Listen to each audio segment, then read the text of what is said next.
The water was black beneath the bridge.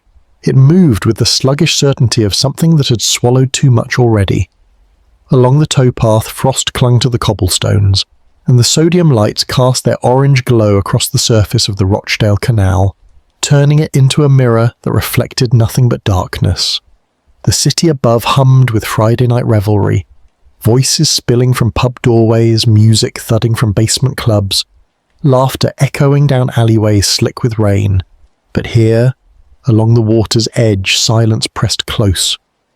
The canal wound through Manchester like a vein, carrying the memory of industry, of cargo barges and mill workers, of a city built on water and steel. Now it carried other things. In the early hours of the morning, when the last of the drinkers stumbled homeward and the streets fell quiet, the canal waited, and sometimes in those hours young men disappeared. They were found days later, floating face down in the dark water, their phones still in their pockets, their wallets untouched.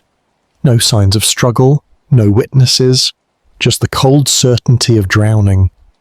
The police called them accidents, tragic but explicable. Too much drink, a wrong turn, a slip on wet stone. But the families whispered other words. Murder. Pattern. Someone. And along the waterways of Manchester, in the pubs and terrace streets, in the vigils held by grieving mothers, a name began to take shape. The Manchester Pusher. A phantom. A predator. Or perhaps nothing at all. Just the water, patient and hungry, waiting for the next to fall. Chapter 1. The City of Waterways. Good evening and welcome to the Bedside Historian. The night has settled around you now, wherever you find yourself in this quiet hour. Perhaps you are in Manchester itself, hearing the distant hum of the city beyond your window. Perhaps you are elsewhere, in another place entirely, where the darkness feels safer, more familiar. What time is it where you are? Is it the small hours before dawn, or the early evening when shadows first lengthen? Wherever you are, whatever the hour, you have found your way here, to this channel, to these stories drawn from history's darker corners. If this is your first time listening, or if you have returned to hear another tale, I ask you to subscribe to the Bedside Historian. It helps this channel grow, helps these stories reach others who seek them in the night. And if you find value in what you hear tonight, please leave your thoughts below. Now, settle back. Let the world grow small and distant. We are going backward, not so very far, only a handful of years, to a city built on water and industry where canals wind like veins through streets of brick and stone, and where young men in the prime of life began to disappear into the dark water without explanation. Manchester rose from the marshland of northwest England, a city that owed its existence to water before it ever knew steam or steel. The rivers Irwell, Medlock, and Irk carved their paths through the landscape, and where water flowed, settlement followed. But it was the canals that transformed Manchester from market town to industrial colossus. In the 18th century, when the Duke of Bridgewater commissioned his canal to carry coal from Worsley to Manchester, he opened a vein that would bleed prosperity for 100 years. The Bridgewater Canal, completed in 1761, was followed by others. The Rochdale Canal linking Manchester to the Pennines and beyond, the Ashton Canal stretching eastward, the Manchester Ship Canal, that audacious feat of Victorian engineering that brought ocean-going vessels 36 miles inland from the Irish Sea. Water was commerce, water was progress. The canals carried raw cotton from Liverpool's docks to Manchester's mills, carried finished cloth back to the port, carried coal and timber and grain and everything a growing city required. Narrow boats crowded the waterways, their painted hulls bright against the industrial grime, their cargo holds heavy with the wealth of empire. The city grew dense around these arteries. Mills rose along the canal banks, their walls of blackened brick pierced by rows of windows where gaslight burned through the night shifts. Warehouses loomed over the towpaths, their loading bays opening directly onto the water. Worker housing pressed close, terrace streets of back-to-back dwellings where families lived in the shadow of the factories, their lives measured by the factory whistle and the chime of the town hall clock. The air thickened with coal smoke, with the chemical tang of dye works, with steam and sweat and the particular smell of cotton dust that caught in the lungs of mill workers and never quite left. And through it all, the canals flowed black as ink, their surfaces slicked with industrial runoff, their depths concealing whatever fell or was thrown into them. When a canal worker slipped from a narrow boat, when a child playing too close to the edge tumbled in, when a drunk stumbled from a towpath pub and missed his footing, the water took them down into darkness from which few returned. But that was the old Manchester, the Victorian city of Engels and Marx, of cholera outbreaks and labour strikes, of prosperity built on the broken backs of the poor. By the late 20th century, the mills had fallen silent. The textile industry that had been the city's lifeblood hemorrhaged away to cheaper markets overseas. The warehouses stood empty, their windows broken, their walls tagged with graffiti. The canals, no longer needed for cargo, became dumped grounds for shopping trolleys and bicycle frames, their towpaths overgrown, their bridges crumbling. For decades the waterways were forgotten, left to decay while the city turned its attention elsewhere, to motorways and modern commerce, to reinvention and renewal. Then came the regeneration. In the 1980s and 90s, as Manchester sought to remake itself, developers looked at the derelict canal-side properties and saw potential. The old warehouses were gutted and converted, their brick shells preserved while their interiors were transformed into luxury apartments, their names changed from functional descriptions to fashionable addresses. Canal Street, once a quiet backwater, became the heart of the city's gay village, its bars and clubs spilling light and music onto the water. Castlefield, where the canals converged in a junction of bridges and basins, became an urban heritage park, its industrial architecture celebrated rather than demolished. The towpaths were cleared and paved, transformed into walking and cycling routes that wound through the city centre. Canalside became desirable, property prices climbed, coffee shops opened in renovated lockkeeper cottages, narrow boats returned to the water, but now they were floating homes for artists and professionals, painted in cheerful colours, their decks adorned with potted plants and solar panels. The city embraced its waterways once more, but in a new guise. The canals that had carried the cargo of industry now carried joggers and dog walkers, office workers taking shortcuts to work, tourists photographing the picturesque bridges and restored ironwork. And on weekend nights, when the city centre throbbed with nightlife, when the pubs and clubs of Deansgate and Spinningfields filled with young people seeking pleasure and escape, the canals became part of the geography of night. Groups of friends walked along the towpaths, their voices loud with drink and laughter. Couples sought quiet corners beneath bridges. Solitary figures made their way home through the darkness, cutting through the canal routes rather than following the main roads, seeking the faster path, the quieter way. Manchester's waterways had always been dangerous. The Victorian newspapers were filled with drowning reports. Children who fell in while playing, workers who lost their balance while loading cargo, suicides who chose the water as their exit from a life grown unbearable. But those deaths belonged to a different era, a time when the canals were working routes, crowded with traffic, unguarded by railings, their purposes industrial rather than recreational. In the modern city, with its paved towpaths and restored bridges, with lighting installed at intervals along the routes, with safety campaigns and warning signs, the canals should have been safer. The water flowed as it always had, dark and patient, winding through the heart of Manchester, past the old mill buildings and the new apartment blocks, past the chain pubs and independent coffee shops, past the places where young people gathered to drink and dance and forget, for a few hours, the pressures of work and study and the demands of being young in a city that was both expensive and exciting. And sometimes in the small hours, when the clubs closed and the crowds dispersed, when the last trains and buses had departed and taxis were scarce, young men walked along the canals alone, taking the shortcuts home. They were students mostly, office workers.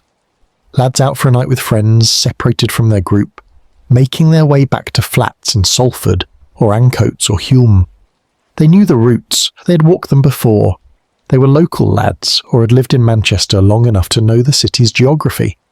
They sent text messages to girlfriends or parents, confirming they were on their way home. They checked their phones for directions, for the time, for messages. And then, somewhere between the bright lights of the city centre and the safety of home, between the last sighting on CCTV and the morning discovery, they disappeared into the water. The first drownings drew little attention beyond the immediate families. Accidental deaths occurred in every city, young men particularly engaged in risk-taking behaviour. Add alcohol to the equation, add a dark night and an unguarded stretch of canal, and tragedy became statistically probable rather than mysterious. The coroner's reports noted blood alcohol levels, noted the cold temperature of the water, noted the absence of injuries consistent with assault. Accidental drowning, misadventure. The verdicts came and the cases closed, but the drownings continued, one every few months, sometimes several in quick succession, then a pause, then more. Always young men, always after nights out, always found in the canals. And slowly, among the families who had lost sons, among the online communities that tracked such patterns, among those who paid attention to the statistics rather than the individual reports, a question began to form. Were these accidents, or was something else at work in the darkness beside the water? The canals wound on through Manchester, silent and patient, keeping whatever secrets they held beneath their black surfaces, while the city above continued its rhythms of work and play, light and darkness, life and death. And along the towpaths, in certain places where the lighting failed or the route grew isolated, where bridges cast deep shadows and the water ran particularly close to the path, there were spots where people quickened their pace, where an instinctive wariness rose despite the rational knowledge that thousands walked these routes safely every week. The water held memory, the water waited, and in the years to come, more young men would fall. Chapter 2. The first to fall. The winter of 2007 settled over Manchester with particular severity.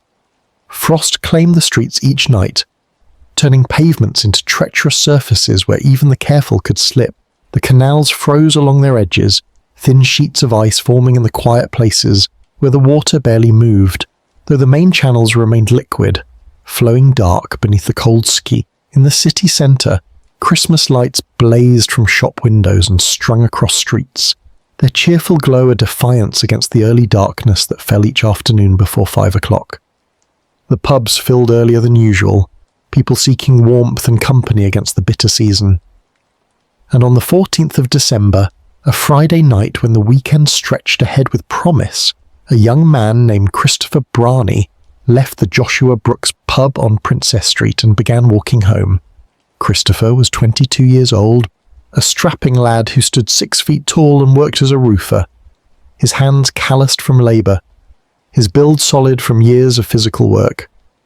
He'd grown up in Wythenshawe, a sprawling council estate south of the city centre, and he knew Manchester's geography the way a person knows the rooms of their childhood home. That Friday night he'd been drinking with friends, enjoying the start of the weekend, the pints flowing easily in the warm press of the pub. But as the evening wore on, Christopher decided to leave. He sent a text message to his girlfriend at 11:30 telling her he was heading home. He walked out into the December cold, his breath misting in the air, and made his way toward the canal route that would take him back to Wythenshawe. It was a walk he had made many times before. The towpath offered a direct route, away from the busy roads, a quiet passage through the sleeping city. The CCTV cameras captured him at various points, walking steadily, not entirely steadily, his gait showing the effects of the evening's drinking, but nothing that suggested incapacity. He moved with purpose, hands in pockets, alone on the towpath.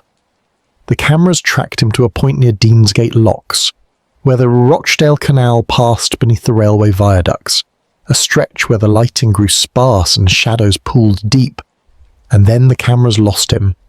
The next sighting should have come at the camera further along the route, positioned at the next bridge. But Christopher Brani never appeared on that camera. He simply vanished from the recorded record, as if he had stepped from the towpath into another dimension entirely. His girlfriend, waiting at home, sent messages that went unanswered. His phone, when called, rang without response. By morning, when Christopher had still not returned, his family reported him missing. The search began as these searches always begin, with hope and mounting dread in equal measure. Police checked the route Christopher had been walking, questioned staff at the Joshua Brooks, reviewed the CCTV footage. They found nothing to explain the disappearance, no signs of struggle, no witnesses who had seen anything unusual. Christopher had simply walked into the darkness and failed to emerge. For 3 days the search continued. Family members walked the canal routes, calling his name, peering into the water, hoping and fearing what they might find. And on the 17th of December, a jogger running along the canal near Chester Road, almost 2 miles from where Christopher was last seen, spotted something in the water. The police were called. The body was recovered. Christopher Brani had drowned in the Rochdale Canal. The post-mortem examination found alcohol in Christopher's system, enough to impair judgment, but not enough to render him helpless. The pathologist found no injuries consistent with assault, no defensive wounds, no signs that Christopher had fought with anyone before entering the water. The water in his lungs confirmed drowning as the cause of death. The conclusion seemed straightforward. Christopher, walking home after drinking, had somehow ended up in the canal. Perhaps he had stopped to urinate over the edge, lost his balance. Perhaps he had stumbled on the uneven towpath too close to the water. Perhaps he had simply made a fatal misstep in the darkness. The coroner recorded a verdict of accidental death. The case was closed. Christopher's family buried him 2 days before Christmas, their grief made more bitter by the senselessness of it, by the cruel randomness of a young life ended by a moment's misfortune. But Christopher Brani was not the first. In the years before his death, other young men had drowned in Manchester's canals under similar circumstances. In 2003, Christopher Gray, a 17-year-old student, was found in the canal after a night out. In 2005, John Paul Thompson, aged 19, drowned in the Bridgewater Canal. Each death had been investigated. Each had been ruled accidental. Each had been treated as an isolated tragedy, rather than part of any pattern. The families grieved alone, accepting what they were told, that their sons had been unlucky, that alcohol and water were a dangerous combination, that the canals, for all their regeneration and renewal, remained hazardous places in the darkness. There was no reason yet to think otherwise. Young men drowned in cities everywhere. Manchester was no different from London or Birmingham or Liverpool in this regard. The canals presented obvious risks, and those risks manifested in deaths that, while tragic, fit comfortably within the boundaries of the explicable. Then, in March of 2008, another young man disappeared after a night out in the city centre. David Plunkett was 21 years old, a student at Manchester Metropolitan University studying sports science. He had been drinking with friends in the pubs around Oxford Road, the student heartland where every other doorway opened into a bar or club. David left his friends around midnight, intending to walk back to his accommodation in Hume. The route took him along the Rochdale Canal, a familiar path he had walked dozens of times during his years at university. His friends reported him as a sensible lad, not prone to taking unnecessary risks, capable of holding his drink. David sent a text message at 12:15 confirming he was on his way home. That was the last communication anyone received from him. The pattern repeated itself with eerie precision. CCTV showed David walking along the towpath alone, moving steadily. The cameras tracked him to a certain point and then he vanished from view. When he failed to return to his flat, when his phone went unanswered, his friends and family began the search. They walked the canal routes, distributed flyers with David's photograph, appealed through social media for any information. 4 days later, David's body was found floating in the canal near Castlefield, almost a mile from where he was last seen on camera. The post-mortem revealed the same findings as Christopher Brani's death. Alcohol in the bloodstream, drowning as cause of death, no signs of violence or assault. The coroner reached the same conclusion: accidental death. Another young man who had tragically drowned after a night of drinking. The months passed. Spring turned to summer, and the canals grew busier with the warmer weather. Joggers ran the towpaths in the long evenings. Cyclists used the routes to avoid traffic. Canal boats multiplied. Tourists taking afternoon cruises, locals living aboard their narrower boats. The waterways seemed benign, pleasant even, their surfaces glittering in the sunshine, their banks alive with wildflowers and nesting ducks. But when winter returned, when the darkness came early and the towpaths emptied after nightfall, the drownings resumed. In November 2008, another young man was found dead in the canal. In January 2009, another. Each death investigated, each ruled accidental, each family left to grieve and wonder how their son, their brother, their boyfriend had ended up in the water when he'd simply been walking home. And still the deaths were treated as separate incidents, unconnected except by the unfortunate commonalities of youth, alcohol, and proximity to water. There was no police task force, no special investigation, no suggestion that Manchester faced anything other than a series of tragic accidents. The canal company installed additional lighting in some areas, put up warning signs in others. Safety campaigns reminded people to take care near water, particularly after drinking. The City Council discussed installing railings along certain stretches of towpath, though the cost and the practical difficulties of securing miles of canal route made such measures difficult to implement comprehensively. Meanwhile, the drownings continued, and the families who had lost sons began slowly to find each other. Through internet forums, through local news reports, through the terrible fellowship of shared grief, they began to compare their losses, and in those comparisons they began to see what the official investigations had not. A pattern, a consistency, a series of deaths that shared too many characteristics to be dismissed as mere coincidence. The water had taken their sons, but perhaps, some began to whisper, the water had not acted alone.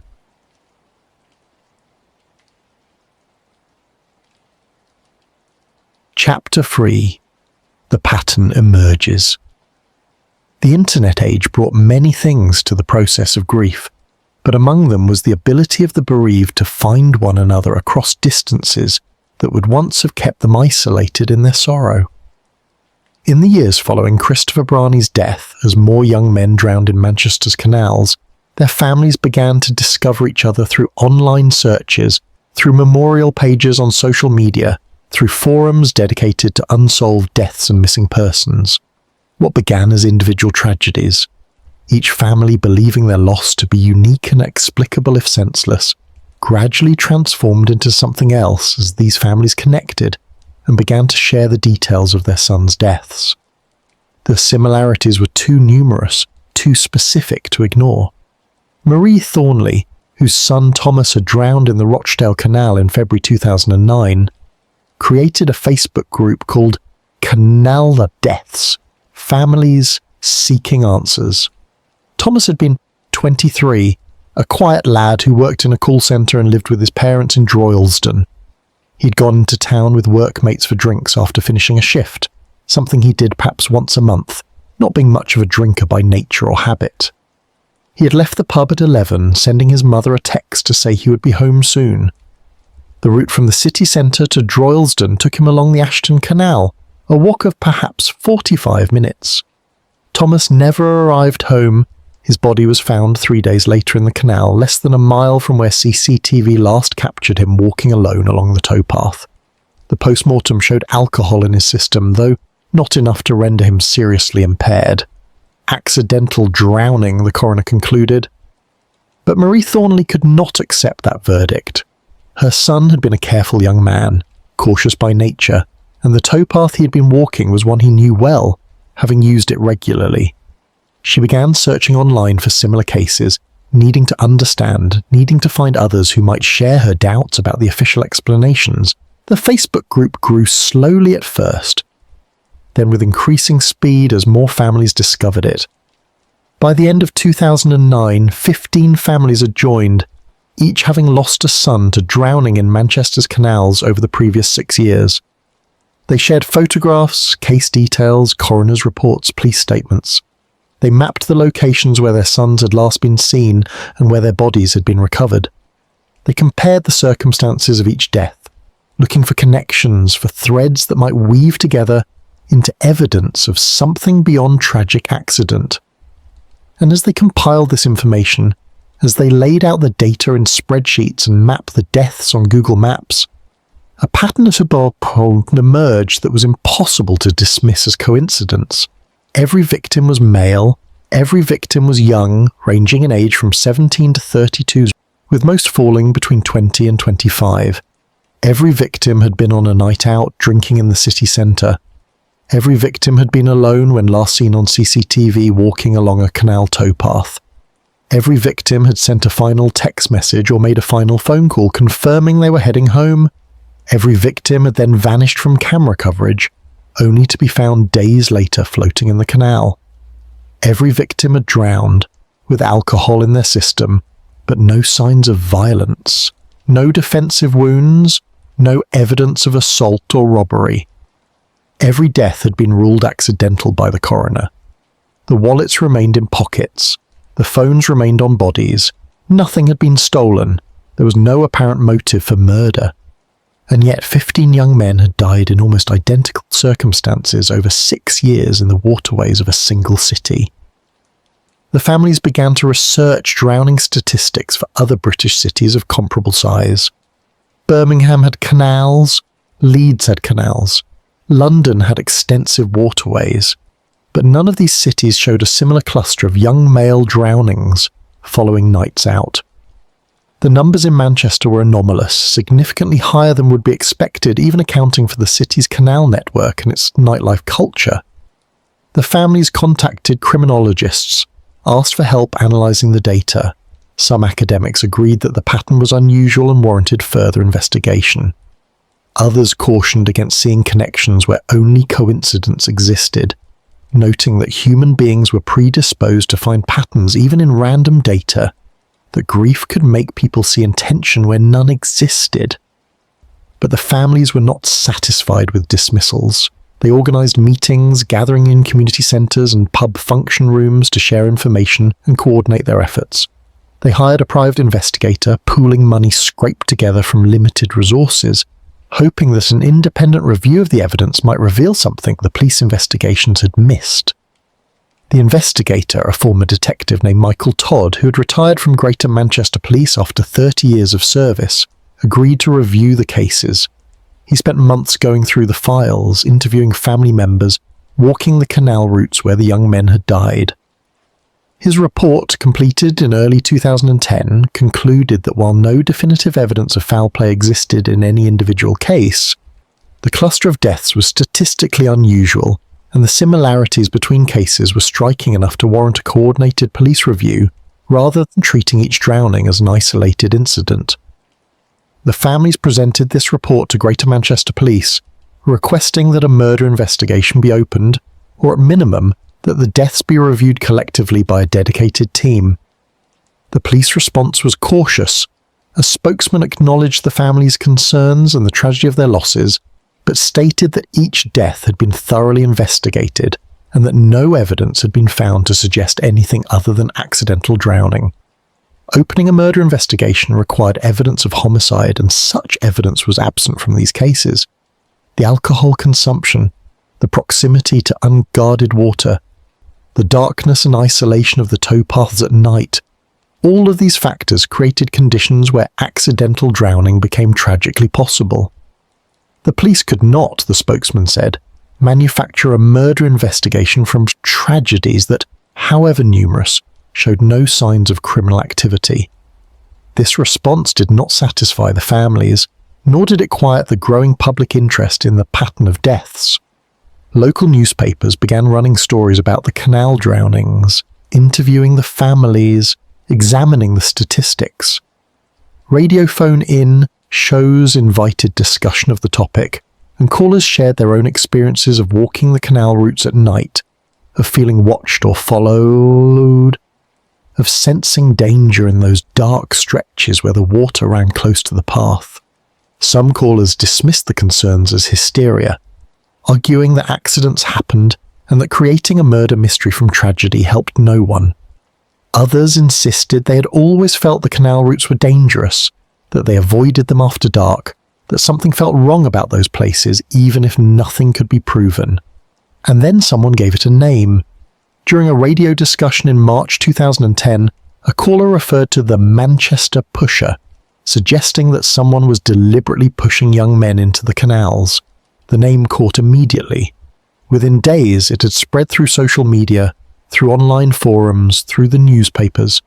The Manchester Pusher.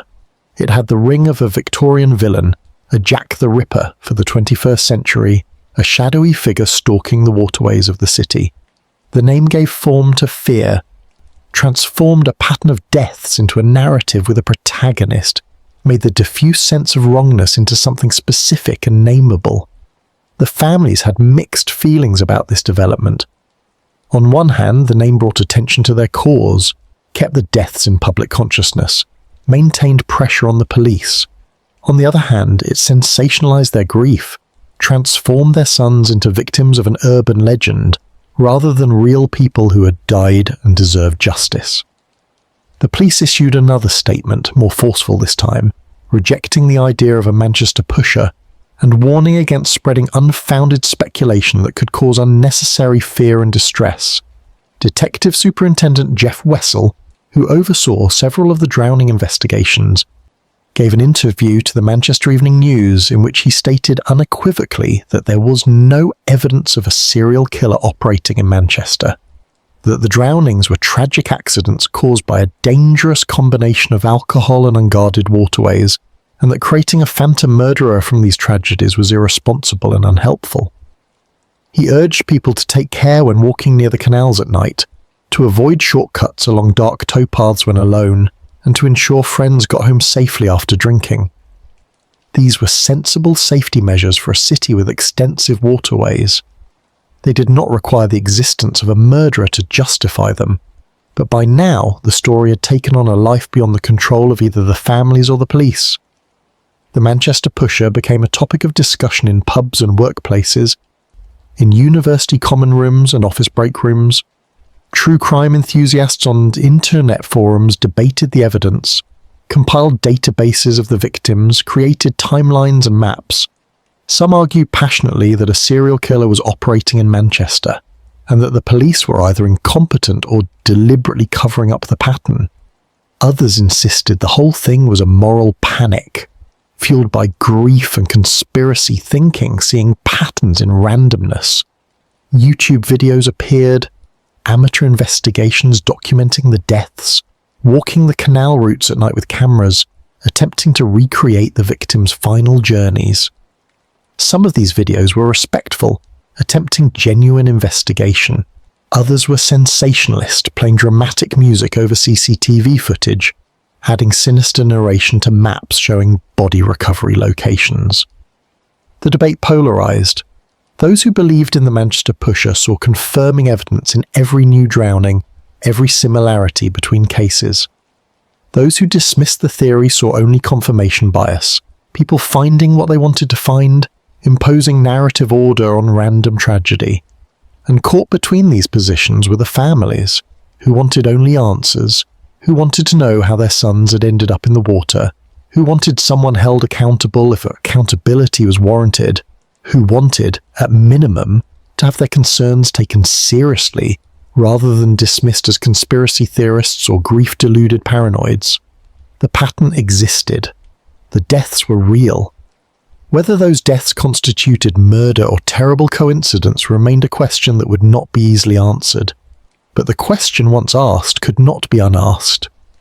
And along the canals of Manchester, as spring arrived and the evenings lengthened, people walking the towpaths after dark began to look over their shoulders more frequently, began to quicken their pace in the darker stretches, began to wonder if they walked alone or if something followed in the shadows behind them.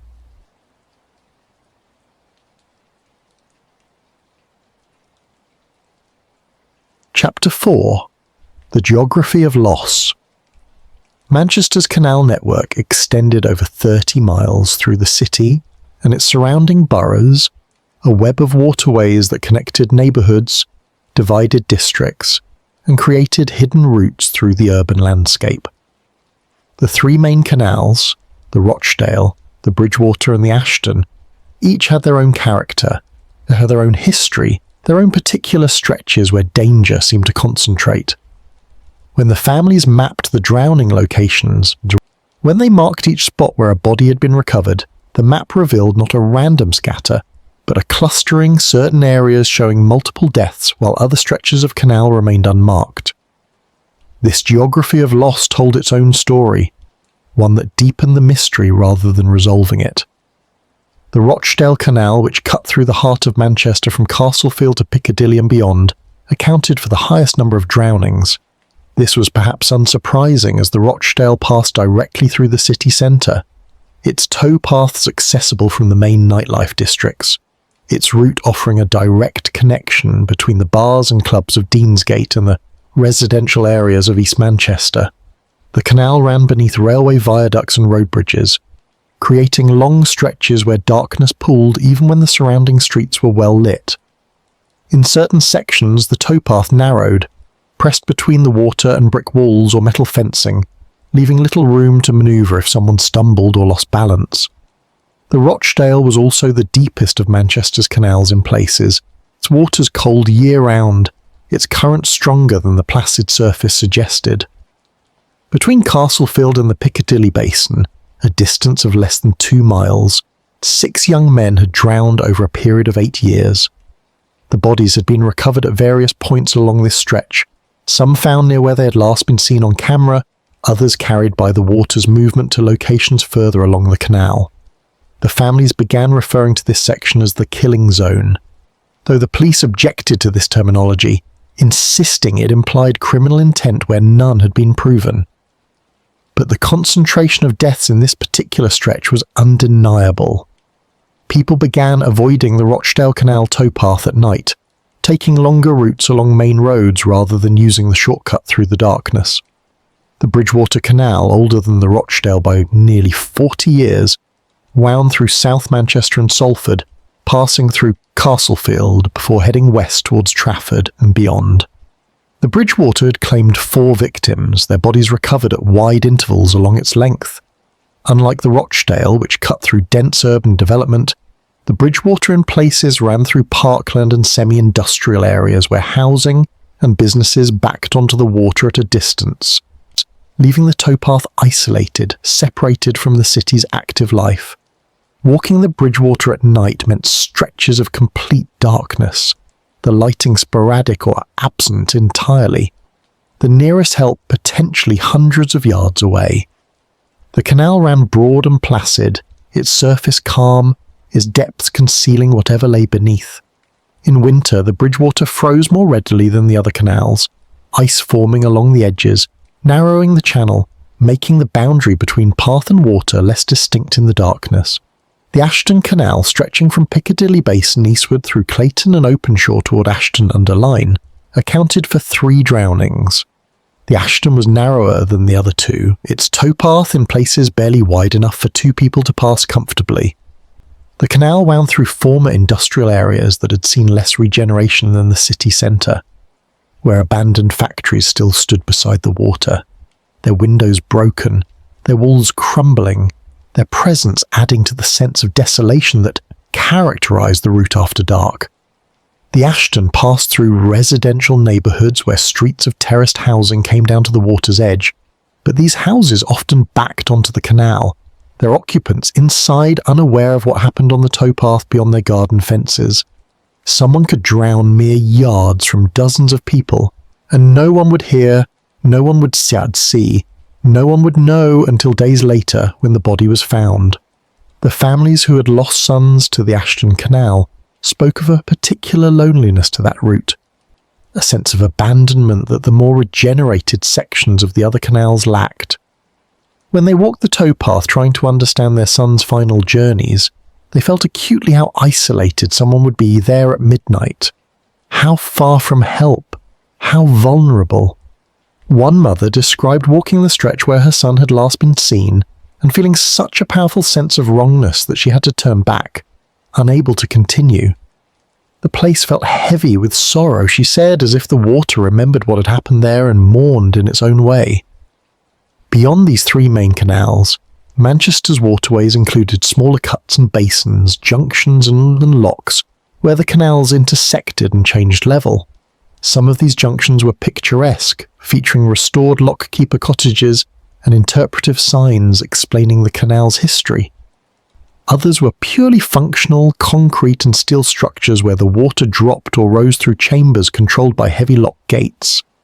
Several drowning victims had been found near lock structures, their bodies caught in the mechanisms or washed into the lock chambers by the water's movement. The locks added another dimension of danger, their depths greater than the canal channels, their walls sheer and difficult to climb, their mechanisms capable of trapping anyone who fell in as and was pulled beneath the surface by current or panic. Castlefield Basin, where multiple canals converged in a junction of bridges and waterways, became a focal point in discussions of the drownings. This was one of Manchester's most photographed locations, the old railway viaducts and restored warehouses creating a dramatic backdrop for wedding photos and tourist snapshots. But Castlefield at night transformed into something different from its daytime character. The basin fell quiet after the restaurants closed, the tourists departed, the last of the evening joggers finished their circuits. The water sat dark and still between the old brick walls, the bridges cast shadows, the space, despite being in the heart of the city, felt remote and separate, as if existing slightly outside normal geography. 2 victims had been found in Castlefield Basin, their bodies floating between the narrow boats moored along the banks. The families of these victims struggled particularly with the injustice of drowning in such a public place in a space that, during daylight hours, teemed with people, where help would have been immediately available had their sons fallen in the water during the day, rather than in the lonely hours after midnight. The mapping project the families undertook revealed other patterns beyond mere location. The timing of the drownings clustered around weekends and holidays, when the city centre was busiest, when young people were most likely to be out drinking. The deaths increased during the colder months, autumn through early spring, when darkness fell early and the towpaths emptied sooner. Very few drownings occurred during summer, when the longer daylight hours meant people were walking the canal routes in twilight rather than full darkness, when the warm weather brought more users to the towpaths. When someone walking alone at midnight was more likely to encounter other people also out enjoying the evening. The families also noted the locations where CCTV coverage ended, where the camera networks that tracked their sons along the towpaths lost sight of them. These gaps in coverage consistently fell in the same areas: stretches of canal where the local authorities or property owners had not installed cameras, where the towpath ran through sections considered lower priority for surveillance. These were often the same stretches where lighting was poorest, where the route grew most isolated, where the water ran closest to the path. The absence of cameras meant that what happened in these dark sections remained unknown. A person could be walking steadily on camera one moment, and then simply vanish from the digital record, leaving only the eventual discovery of their body to mark what had occurred in the unwatched darkness. The physical environment of the canals also played a role that the families documented. In most places, no barriers separated the towpath from the water. The edge simply dropped away, sometimes gradually, sometimes sheerly, depending on how the canal had been constructed. A person walking within a foot of the edge was walking within a foot of drowning, separated from the water by nothing but their own balance and awareness. In darkness, especially after drinking, the boundary between safety and danger became difficult to judge. The towpath surface varied in quality. Some stretches featured smooth, well-maintained paving. Others were cobblestoned, the old stones uneven and treacherous when wet. Still others were dirt or gravel, soft underfoot, offering uncertain purchase. A misplaced step on an uneven surface could turn an ankle, cause a stumble, send someone off balance toward the water's edge. The families advocated for changes to the physical infrastructure of the canal towpaths. They called for railings to be installed along the most dangerous sections, for lighting to be improved, for CCTV coverage to be extended, for emergency phones to be placed at intervals along the routes. Some of these improvements were implemented. The canal company, British Waterways, which managed the waterways, announced a safety initiative that included better lighting in several locations, and the installation of life rings at regular points along the towpaths, but the families argued these measures were insufficient, that miles of canal remained unprotected, that the most dangerous sections often remained the least improved because they passed through areas where property ownership was complicated or where funding was limited. The geography of loss extended beyond the physical locations to include temporal geography, the hours when danger concentrated. The drownings occurred almost exclusively between midnight and 4 in the morning, the deepest hours of night when the city was quietest, when the fewest people were about, when someone walking alone had the least chance of encountering help.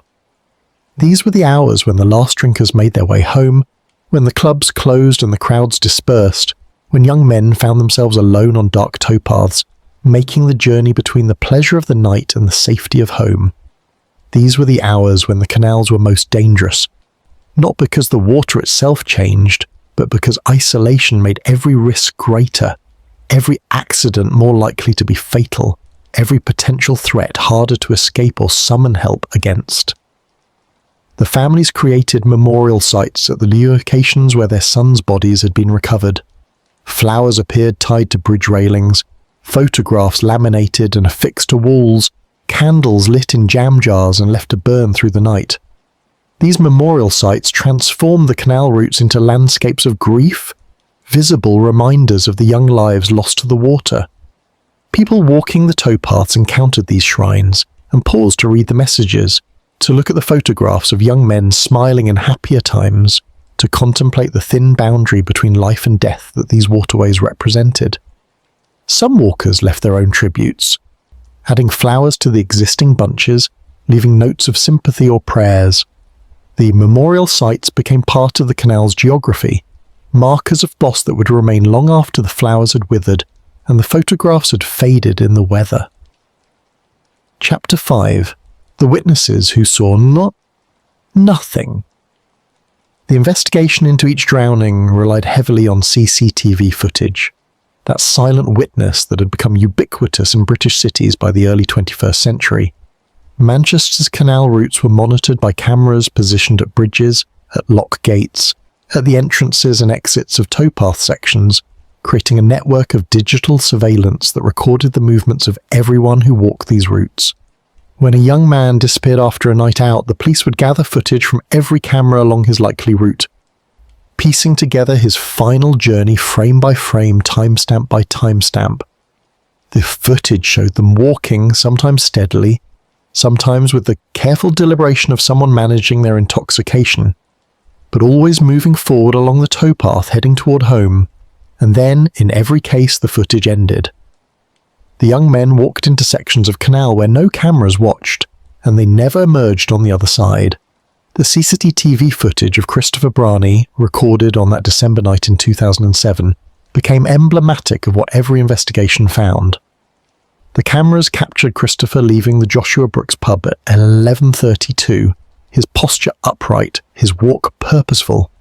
He moved through the city centre, caught on multiple cameras operated by shops and businesses, by the City Council's street monitoring system, by the Transport Authority's cameras at bus stops and tram platforms. The footage showed him turning onto the canal towpath near Deansgate Locks at 11:47. A camera positioned on the bridge captured him, walking along the towpath, his hands in his pockets, his breath visible in the cold air. He walked with his head down, possibly watching his footing on the uneven surface, possibly looking at his phone, the footage too distant to show such detail clearly. He walked alone. No one followed him onto the towpath. No one approached from ahead. He was solitary in the frame, a single figure moving through the darkness. The camera tracked him for perhaps 50 yards before the angle made it impossible to see further. The next camera, positioned at a bridge 300 yards along the towpath, should have captured Christopher emerging from the dark stretch between the two surveillance points. The police reviewed that camera's footage for the entire night. They watched every person who passed that second camera between 11:47 and dawn. Christopher Brani never appeared.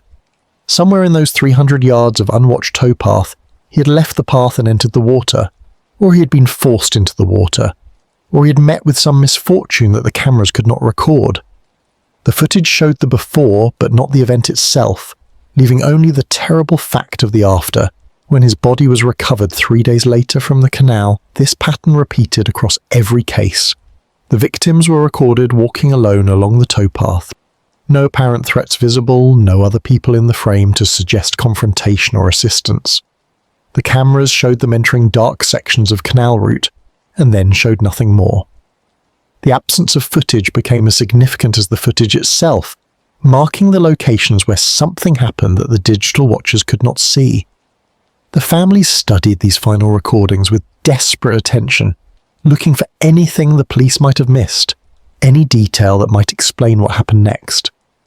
They watched their sons walking alive for the last time, watched them moving with purpose and intention, watched them disappear from the camera's view and from the world of the living.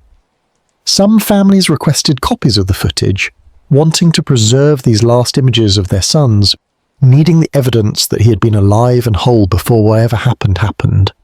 Other families could not bear to watch, the knowledge that these recordings existed being burden enough without adding the visual confirmation. The police generally discouraged family viewing of the CCTV footage, arguing it served no investigative purpose and only caused additional distress. But some families insisted, and what they saw confused as much as clarified. Their sons looked fine in the footage, not dangerously drunk, not stumbling or disoriented, not behaving in ways that suggested imminent accident. They looked like young men walking home, navigating familiar routes, competent and capable despite the evening's drinking. The absence of witnesses to the actual drownings presented another gap in the investigations. Despite the drownings occurring in an urban area, despite the proximity of houses and businesses to the canal routes, no one ever reported hearing cries for help, hearing splashes, hearing anything unusual on the nights when these young men died. Water amplified sound, carried it distances, especially in the relative quiet of the late-night city. A person falling into the canal struggling in the cold water would make noise. A person being pushed would likely cry out. Yet no witness ever came forward to report hearing such sounds. The houses backed onto the canals with their rear facades, their bedroom windows facing away from the water in many cases. The businesses were closed at the hours when the drownings occurred. The canal routes at night became acoustic deserts, where sounds might echo against brick walls and under stone bridges, but reached no ears that were listening. The police conducted appeals for witnesses after each drowning, putting out statements to local media, posting notices in the areas where the victims were last seen. Occasionally someone would come forward claiming to have been on the towpath around the relevant time, but their testimony generally added little to the investigation. One witness reported passing a young man matching a victim's description, but stated he had seemed fine, walking normally, not in distress. Another witness reported hearing a splash, but thought nothing of it at the time, assuming it was a duck or a piece of litter falling into the water. The witness had been in his garden, smoking a final cigarette before bed, when he heard the sound from the canal beyond his fence. He had not investigated, had finished his cigarette and gone inside and thought no more of it until 2 days later when police knocked on his door asking about the night a body was later recovered from that stretch of canal. These near witnesses, these people who might have seen or heard something crucial but who had no way of knowing it at the time, added another layer of frustration to the investigations. The margins of these deaths were littered with missed opportunities, with moments when intervention might have been possible if only someone had been paying attention, if only someone had thought the splash warranted investigation, if only someone had looked out their window at the right moment. But urban life trained people to ignore such things, to filter out the ambient noises of the city, to assume the unremarkable explanation rather than investigating every anomaly. A splash in the canal was just a splash, background noise in a city full of such sounds. Nothing to worry about unless you later learned that a young man had drowned at that exact location at that exact time. The families hired their own experts to review the CCTV footage, hoping that professional analysis might reveal details the police had missed. Video forensics specialists examined the recordings, enhancing the image quality where possible, analysing the victim's gait and body language for signs of intoxication or distress. The analysis confirmed what the police had already determined.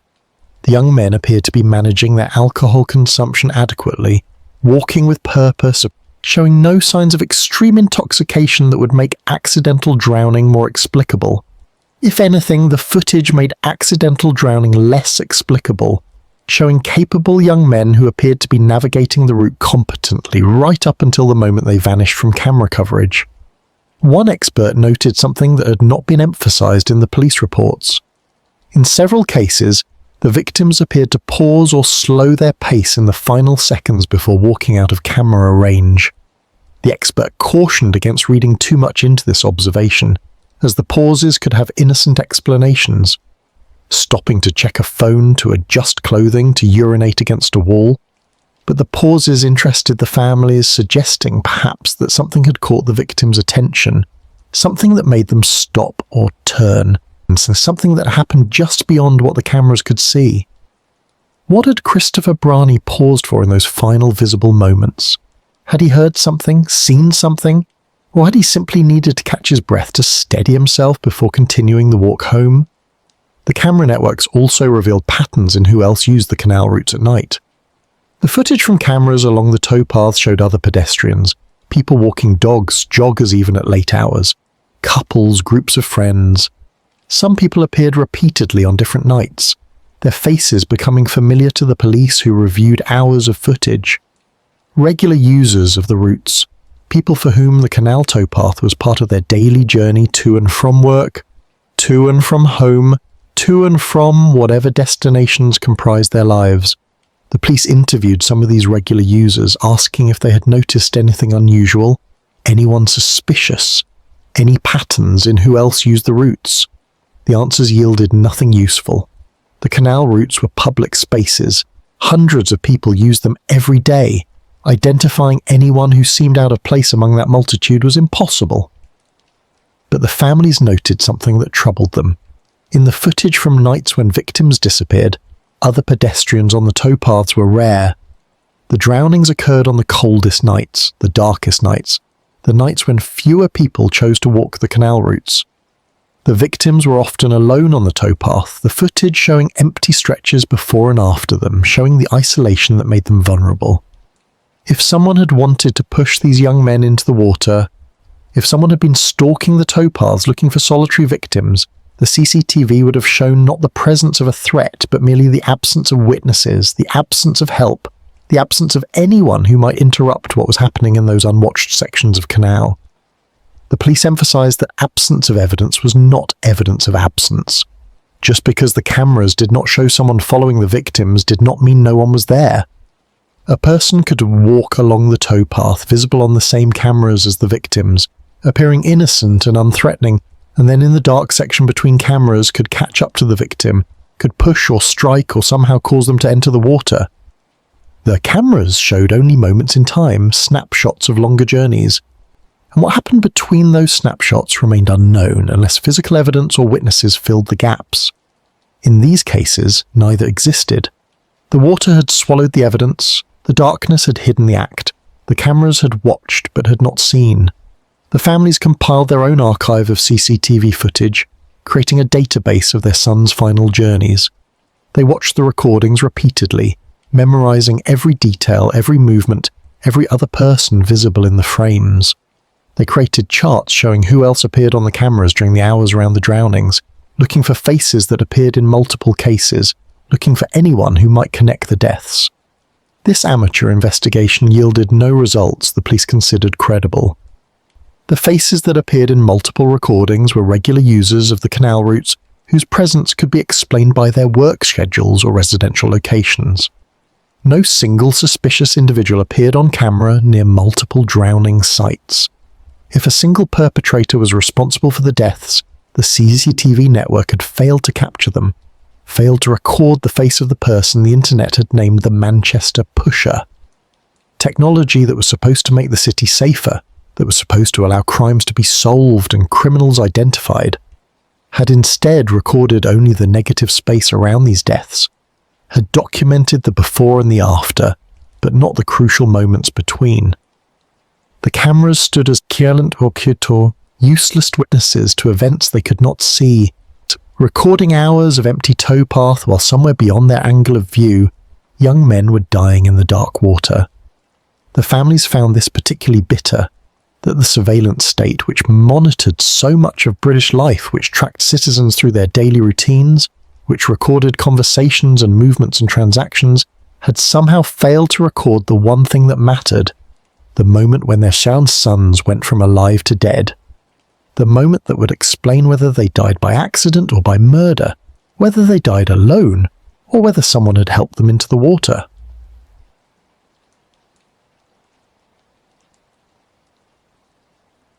Chapter 6. Theories in the Dark. The absence of definitive answers created a vacuum that speculation rushed to fill. In the online spaces where people gathered to discuss unsolved mysteries and unexplained deaths, the Manchester Canal drownings became a topic of intense debate and increasingly elaborate theorising.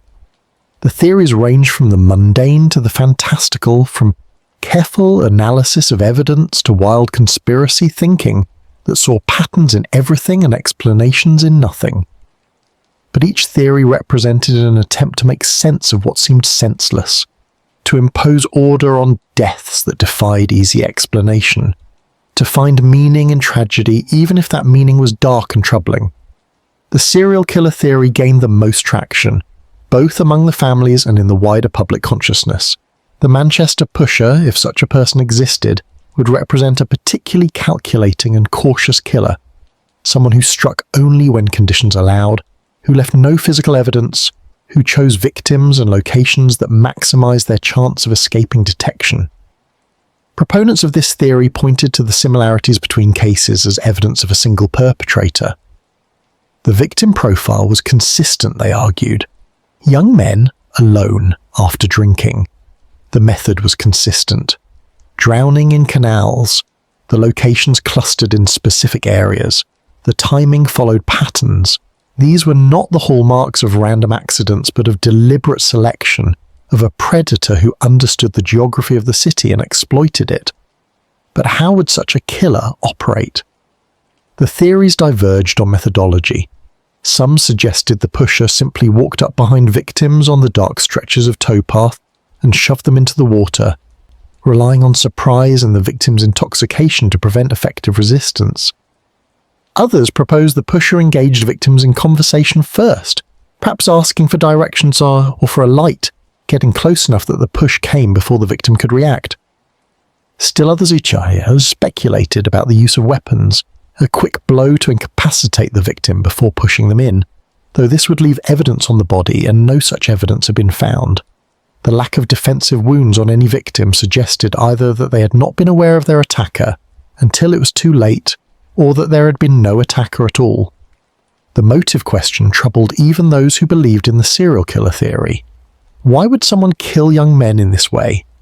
Serial killers typically fell into patterns that reflected psychological compulsions, sexual sadism or power fantasies, profit motives or revenge. But the Manchester drownings showed none of these elements. The victims were not sexually assaulted. Nothing was stolen from them. They had no connections to each other that would suggest they were targeted for who they knew or what they had done. They were random young men who happened to be walking alone beside the canal. If this was murder, it appeared to be murder for its own sake, killing motivated purely by the act of killing rather than by any rational or even irrational goal beyond the deed itself. Some theorists propose that the killer was someone who hated young men, perhaps nursing grievances from their own youth, perhaps acting out of envy or bitterness toward the vitality and potential these victims represented.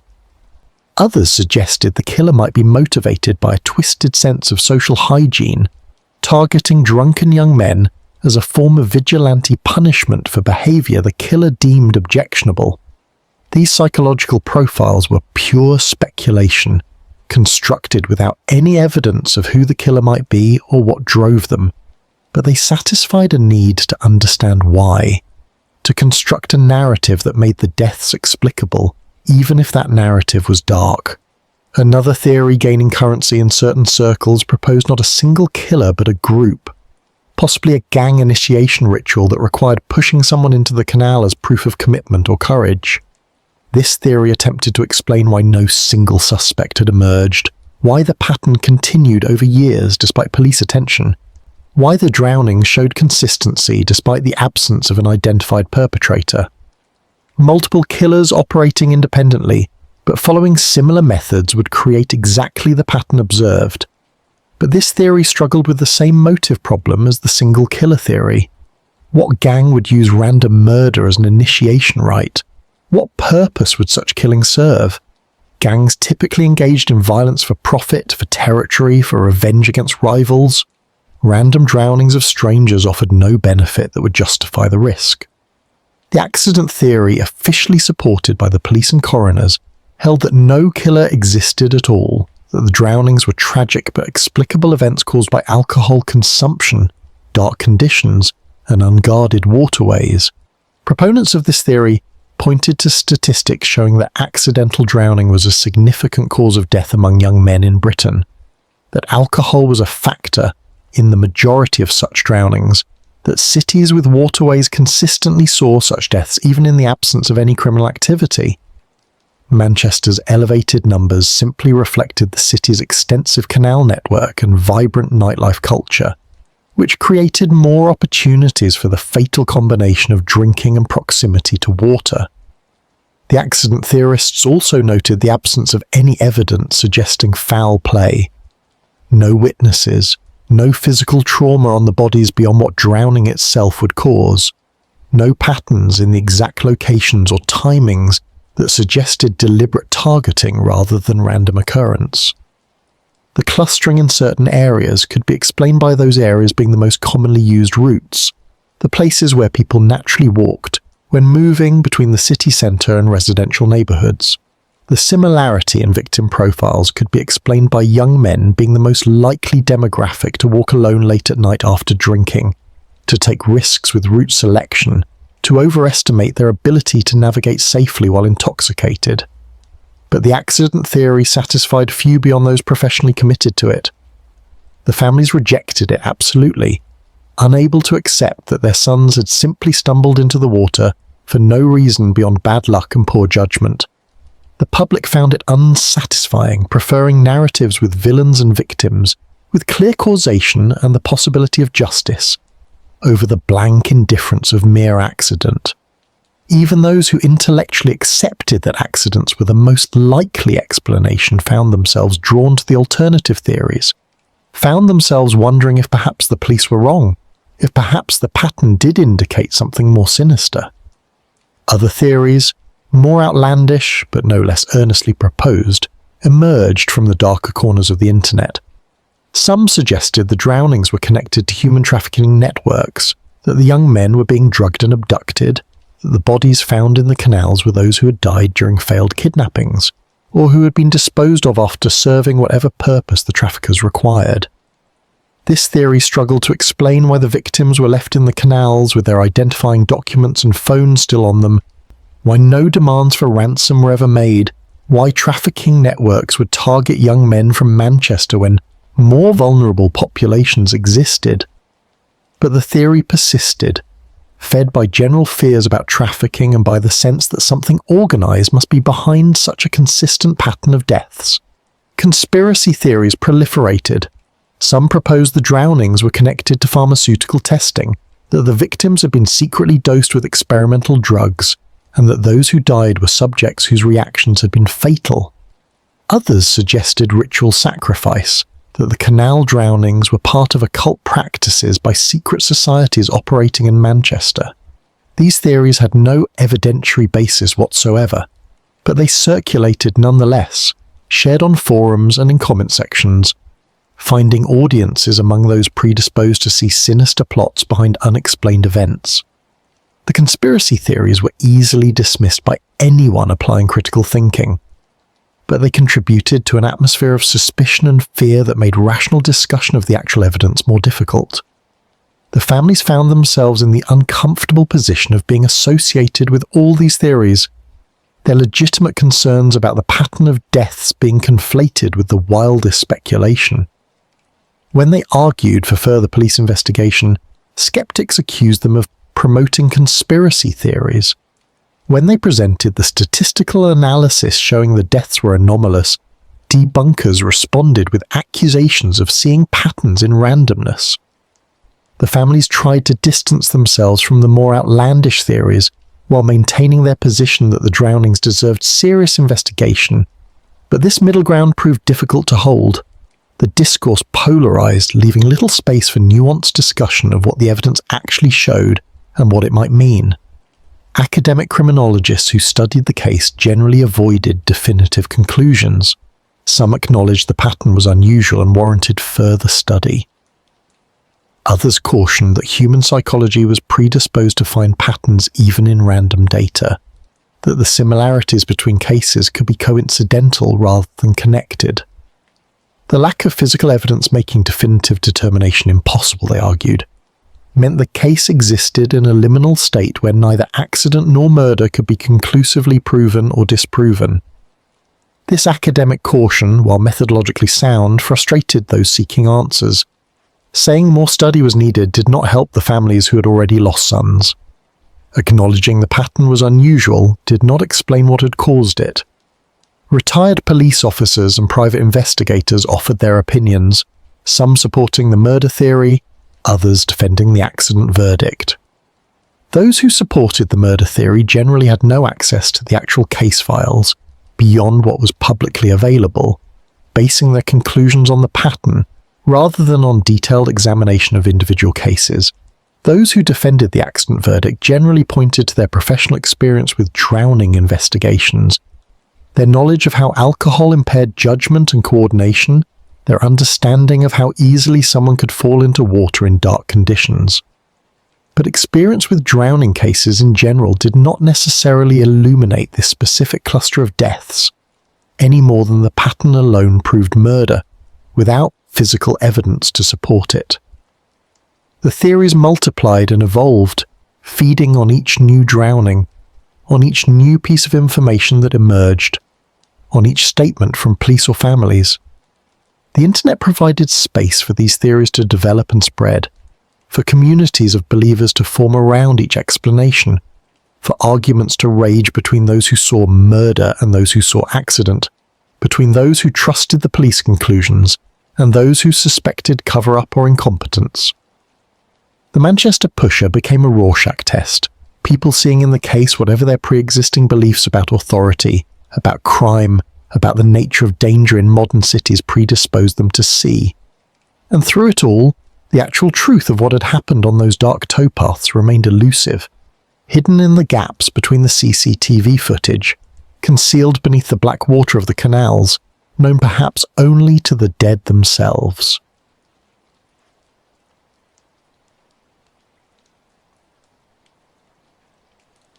Chapter 7. The Police Response. Greater Manchester Police found themselves in an increasingly difficult position as public interest in the canal drownings intensified and pressure mounted for a more aggressive investigation. The force was responsible for policing one of Britain's largest metropolitan areas, managing everything from petty crime to organised drug trafficking, from domestic disturbances to terrorism prevention. Resources were finite, priorities had to be set, and the allocation of investigative effort required evidence justifying such allocation. The canal drownings, despite the troubling pattern, presented a problem. Each individual case had been investigated thoroughly. Each had been reviewed by coroners. Each had been determined to be accidental.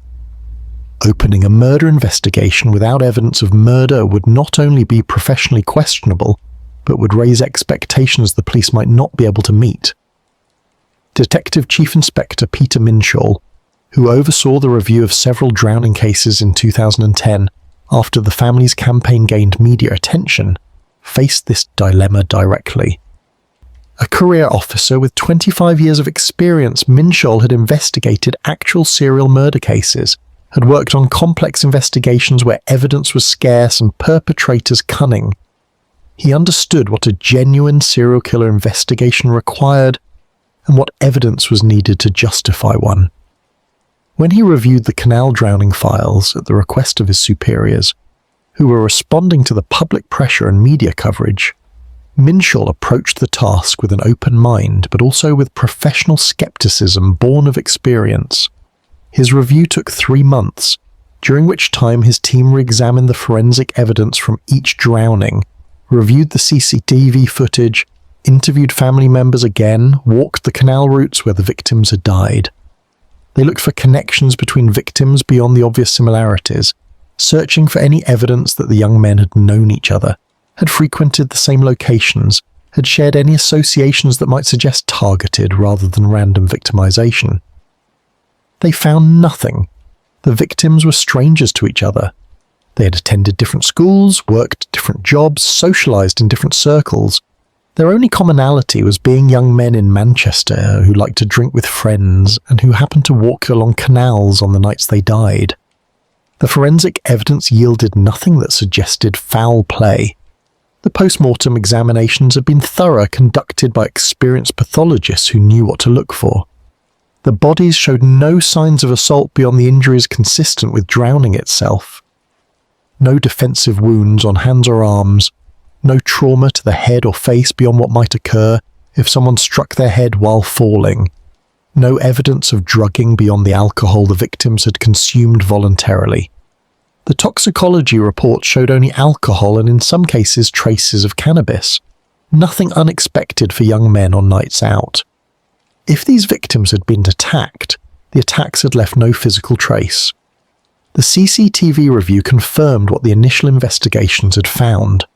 The victims walked alone, visible on cameras, until they entered sections of towpath where coverage did not extend. No suspicious individuals appeared in the footage. No one followed the victims onto the towpaths. No one loitered near the locations where the drownings were believed to have occurred. The cameras showed only the absence of explanation rather than any evidence explaining the deaths. Minshall knew from experience that absence of evidence in CCTV did not prove innocence, that a clever predator could avoid cameras or could appear innocent in footage while harbouring deadly intent. But neither did the footage provide any basis for identifying a suspect or establishing that murder had occurred. The geographical analysis of the drowning locations did show clustering, but Minshall noted this clustering corresponded with the most heavily used sections of canal towpath, the routes people naturally took when walking between popular nightlife areas and residential neighbourhoods. The Rochdale Canal through the city centre was the most direct route for anyone walking from Deansgate or Piccadilly toward East Manchester. The clustering proved only that more people used these routes, which created more opportunities for accidents. It did not prove that someone was deliberately targeting victims in these locations. Minshall's report, completed in June 2010, acknowledged the family's concerns and the unusual pattern of deaths. But it concluded that while the number of drownings was higher than desirable, and while the similarities between cases were notable, no evidence existed to support a murder investigation. The report recommended increased safety measures along the canal routes, better lighting and signage, more public education about the dangers of walking near water after drinking. It did not recommend opening a serial killer investigation. The evidence, Minshall concluded, did not support such an investigation. Accidental drowning remained the most likely explanation for each death, however troubling the pattern when the deaths were viewed collectively. The response to Minshall's report divided along predictable lines. The police leadership accepted it, issuing a statement that emphasized their commitment to public safety while maintaining that no evidence of serial murder existed. The families rejected it, viewing it as a whitewash, an attempt to avoid the difficult and resource-intensive work of hunting a potential serial killer. The media coverage was mixed, some outlets presenting the report as definitive, others questioning whether the police were missing something, whether professional pride or resource constraints were preventing them from acknowledging a threat that the pattern clearly suggested.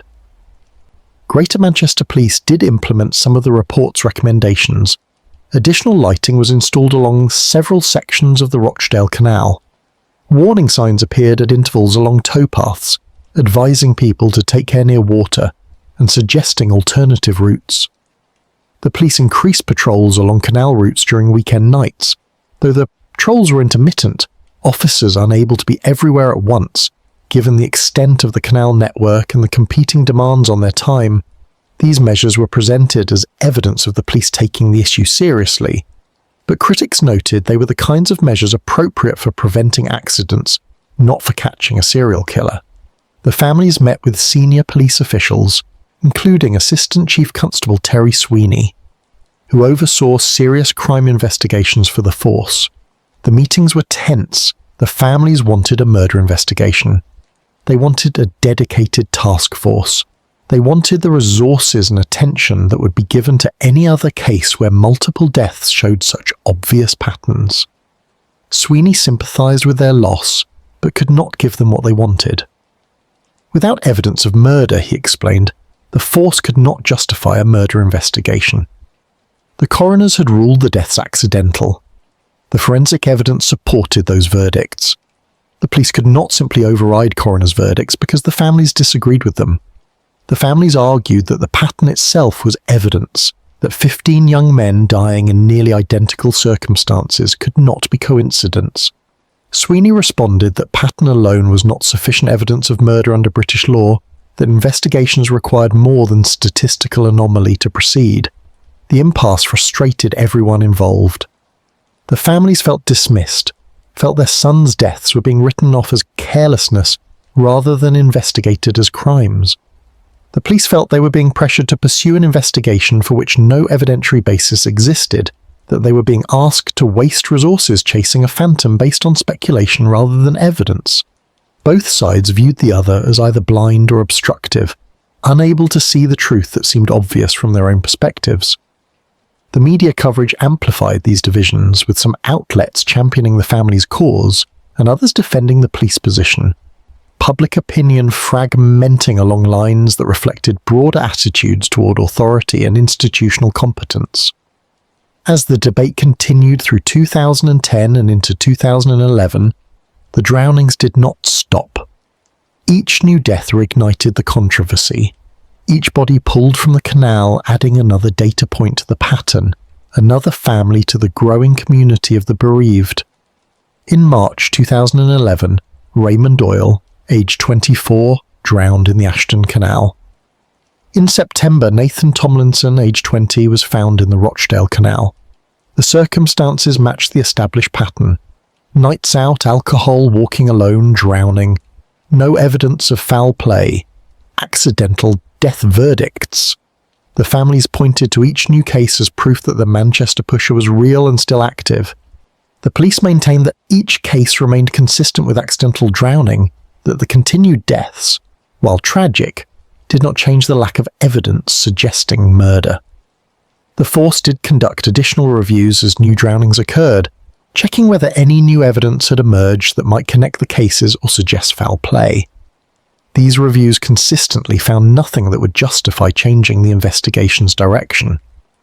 The detective work was competent, thorough, conducted by experienced officers who understood both drowning investigation and murder investigation. The conclusion that the deaths were accidental was not reached lightly or carelessly. It was based on evidence, and on the absence of evidence suggesting an alternative explanation. But competent investigation and evidence-based conclusions did not satisfy those who believed that truth was being missed or covered up, that the pattern everyone could see was being ignored because acknowledging it would require admitting that a serial killer had operated in Manchester for years without being caught. The pressure on the force was not merely from the families and media. Officers who worked on the investigations harboured their own doubts. In private conversations, in pubs after shifts, some admitted the pattern bothered them, that the similarities between cases were too consistent to be entirely comfortable with the accident theory. But professional discipline required following the evidence, and the evidence did not support murder charges. Some officers investigated the cases believed a killer was operating in Manchester, but could not prove it, could not build a case that would survive scrutiny in court. Others genuinely believed the deaths were accidents, tragic but explicable, the product of dangerous conditions and poor judgment rather than criminal intent. The force was not monolithic in its thinking, but its official position remained consistent. No evidence of serial murder existed. The investigation would continue to treat each drowning as a separate incident unless and until evidence emerged connecting them through criminal activity rather than coincidence. Greater Manchester police found themselves defending their position year after year as the drownings continued and the public controversy endured. The force's reputation suffered. Critics accused them of incompetence, of being unable to recognise a serial killer even when the pattern was obvious. The families organised demonstrations outside police headquarters, carrying photographs of their sons, demanding action, demanding justice. The police could only reiterate their position, could only point to the evidence and its limitations, could only continue investigating each new drowning with the same thoroughness and reaching the same conclusions, and along the canals the water flowed on, dark and patient, keeping whatever secrets it held while the city above argued about what those secrets might be. Chapter 8. The vigils by the water. The memorial sites along the canal routes became gathering places for grief, for protest, for the quiet assertion that these deaths mattered and would not be forgotten. What began as individual families leaving flowers at the locations where their sons' bodies had been recovered evolved into organised vigils that drew hundreds of people, strangers united by sympathy and by shared conviction that something was terribly wrong with the official narrative of accidental drowning. The vigils took place on anniversary dates, on the birthdays of the deceased, on occasions when the families needed to feel they were doing something, anything, to keep their sons' memories alive and to demand answers that remained elusive. Mary Thornley, whose son Thomas had drowned in February 2009, became the organising force behind many of these vigils. Grief had transformed her from a quiet woman who worked part-time in a care home and lived an unremarkable life in Droylsden into an activist who appeared on television programmes, who gave interviews to newspapers, who could speak articulately and passionately about the pattern of deaths and the inadequacy of the police response. She discovered within herself a capacity for public speaking and organising that she had never suspected existed. Her grief became purpose, and that purpose gave her grief a channel through which to flow that was more bearable than the alternative of sitting at home consumed by loss. The vigil held on the 14th of December 2011, the 4th anniversary of Christopher Brani's death, drew more than 300 people to the stretch of Rochdale Canal where Christopher was last seen alive. The evening was bitterly cold, frost forming on the railings of the bridge, breath misting in the air as people gathered along the towpath. Christopher's mother and father stood at the centre of the crowd, holding candles in jam jars, their faces showing the weight of 4 years of grief that had not diminished, but had perhaps learned to coexist with the demands of continuing to live. Around them stood other families who had lost sons to the canal, forming a community bound by shared tragedy. And around these families stood supporters, friends and neighbours, activists who had taken up the cause, curious onlookers whose interest was morbid, but whose presence nevertheless swelled the numbers and drew media attention. Marie Thornley spoke to the assembled crowd, her voice carrying in the still night air. She spoke of Thomas, of his gentleness and his humour, of the future he should have had and the grandchildren she would never hold. She spoke of Christopher, and of all the other young men whose names were now written on memorial plaques fixed to bridge railings, whose photographs appeared on laminated posters cable-tied to fences, whose lives had been cut short in these dark waters. She spoke of the pattern that anyone with eyes could see, of the similarities too numerous to be coincidental, of the failure of the police to acknowledge what was plainly evident. She spoke with controlled anger, with the authority of someone who had nothing left to lose, and who would not be silenced by official dismissals or by those who urged her to accept and move on. The vigil proceeded with moments of silence, with prayers offered by a local vicar who had become involved with the family's campaign, with the lighting of candles that were placed along the towpath in a line of flickering flames that marked the route Christopher had walked on his final night. Someone brought a portable speaker and played music, songs that Christopher had liked, songs that his friends remembered him singing along to in pubs and at parties. The music seemed incongruous in that place of death, but it also served to remind everyone that these victims had been young and alive and full of the pleasures of youth before the water took them. The vigil was both memorial and protest, both grief ritual and public demonstration. both private mourning and political statement. The media covered the vigils extensively, cameras filming the candles and the grieving families, reporters interviewing Marie Thornley and other family members, producing stories that kept the Manchester Canal drownings in public consciousness. The coverage was sympathetic but often sensationalized, focusing on the most emotional moments, the tears and anger, rather than on the substantive questions about the investigations and the evidence.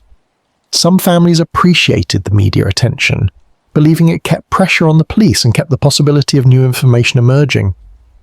Other families found the cameras intrusive, the questions insensitive, the reduction of their sons' lives to content for news programs degrading. But they endured the attention because the alternative was silence, was allowing their sons to be forgotten, except by those who had loved them.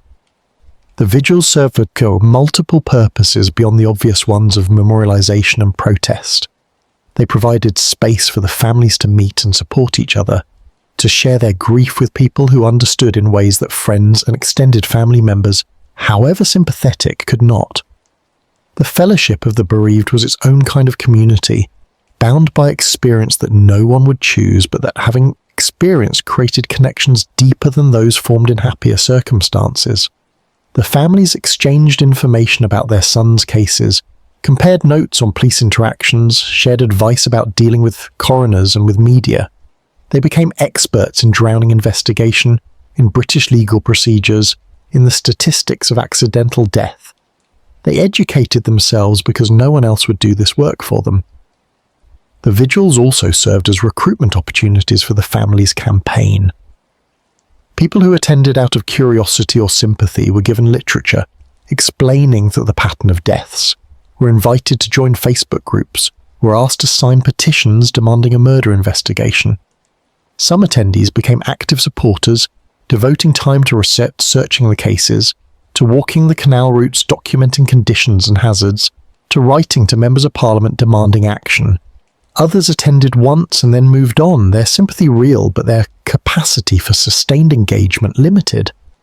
But each vigil brought the cause to new people, expanded the circle of those who knew about the drownings and who might, in some small way, contribute to keeping the issue alive. The vigils along the Bridgewater Canal and the Ashton Canal were smaller, attended primarily by the families of victims recovered from those waterways, and by the core group of activists who travelled to support each memorial event. These vigils had a more intimate quality than the larger gatherings on the Rochdale Canal, fewer speeches and more silence, more personal reflection. Families stood at the exact spots where their sons' bodies had been found, staring down at water that looked unremarkable in daylight, trying to imagine what had happened there in the darkness, trying to understand how their sons had ended up beneath that surface. The water gave no answers. It flowed past, indifferent to their questions, as it had flowed past on the nights their sons died, as it would continue to flow long after everyone present had themselves passed into memory. Some vigils took on an investigative character, with attendees walking the canal routes at night to experience the conditions the victims had faced, to understand how dark the towpaths became, how isolated certain stretches felt, how close the water ran to the path. These night walks were conducted in groups for safety, but they provided visceral understanding that reviewing CCTV footage and reading police reports could not convey. Walking the Rochdale Canal towpath at midnight on a December night, feeling the cold and the darkness pressing close, hearing the water moving beside the path and knowing that one misstep or one moment of carelessness could send you into that frigid blackness, made the danger real in a way that statistics never could. Some participants in these night walks came away convinced that accidental drowning was entirely plausible under such conditions. Others came away more convinced than ever that something criminal was occurring in these places, that the darkness and isolation created perfect conditions for predation, rather than merely for accidents. The vigils sometimes attracted unwanted attention. Counter-protesters occasionally appeared, usually small groups who objected to what they viewed as irresponsible fear-mongering about a non-existent serial killer. These counter-protesters argued that the vigils were causing unnecessary panic, were encouraging conspiracy thinking, were disrespecting the police who were doing their jobs competently. Confrontations were rare but tense when they occurred, grief and conviction on one side meeting skepticism and anger on the other, both sides convinced of their own righteousness. The police who attended the vigils to maintain public order found themselves in the uncomfortable position of protecting both the families and those who opposed them, maintaining a neutral stance while private sympathies might lie with one side or the other. The vigils continued year after year, marking anniversaries and birthdays, responding to new drownings with fresh gatherings of grief and protest. The attendance fluctuated, swelling when media coverage was heavy, dwindling during periods when the issue faded from public attention. But the core group of families remained constant, their commitment unwavering, their presence at each vigil a testament to love and loss that time had not diminished. They aged visibly from year to year, the parents of the first victims growing greyer, more stooped, the physical weight of grief apparent in their bodies as much as in their faces. But they did not give up. They could not give up. To give up would be to abandon their sons a second time, to let the water have the final word, to accept that these deaths meant nothing beyond tragic accident. The memorials along the canal routes became permanent features of the landscape. The flowers were replaced when they withered. The photographs were laminated again when weather damaged them. New plaques were added as new deaths occurred. The stretches of canal where multiple victims had been found became marked by clusters of memorials, small shrines that spoke to the concentration of loss in these particular places. People walking the towpaths during the day encountered these memorials and paused to read the inscriptions, to look at the photographs of young men who would never grow old, to contemplate the fragility of life and the thin boundary between safety and disaster. Some walkers left their own tributes, adding flowers or notes to the existing displays. Others hurried past, uncomfortable with the reminder of mortality in a place they used for recreation and exercise.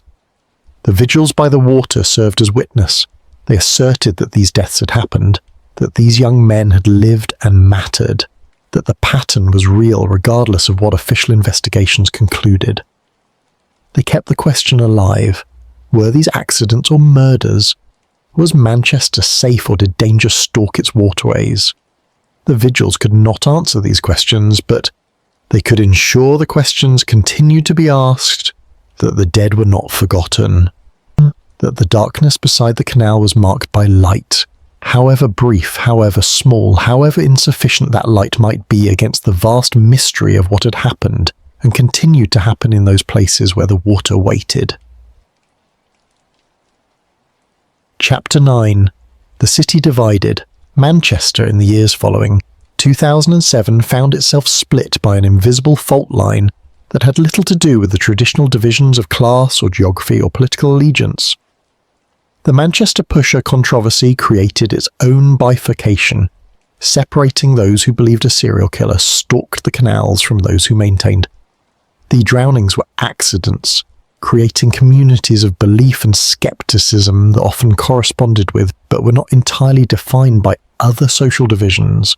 The question of what was happening in the canals became a litmus test, revealing deeper attitudes about trust in authority, about the nature of urban danger, about whether the world was fundamentally explicable or whether mystery and malice lurked beneath the surface of ordinary life.